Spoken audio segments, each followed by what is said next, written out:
Pour la première fois, en 2015, les Français ont dépensé plus d'argent pour les bouteilles d'eau que pour les colas.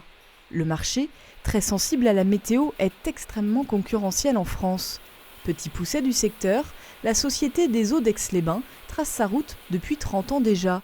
Depuis 1986, l'usine, construite par le groupe Agro-Mousquetaire, exploite la source, propriété de la ville.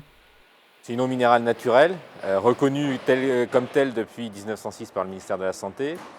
Et c'est une eau donc, moyennement minéralisée, très bien équilibrée, calcium, magnésium, sulfate, donc qui peut être bu par tous, tout le temps. Et puis c'est une eau qui a un long parcours, puisque de façon certaine, à travers des analyses, on sait qu'elle a au moins 70 ans de transit entre le moment où la pluie tombe sur l'impluvium et le moment où cette pluie devient l'eau minérale à l'émergence, voire beaucoup plus que cela si on en croit les hydrogéologues qui parlent eux de 1000 à 10 000 ans.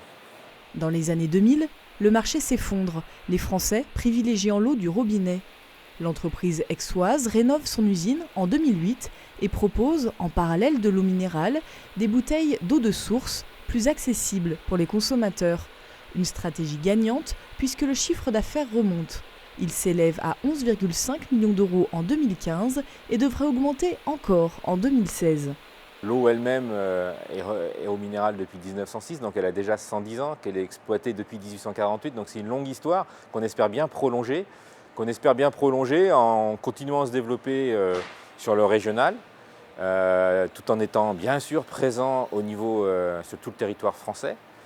Et puis, si on peut faire quelques pas modestement, puisqu'il faut que ça reste compatible avec notre taille, mais modestement à l'export, bien sûr qu'on y regarde de près.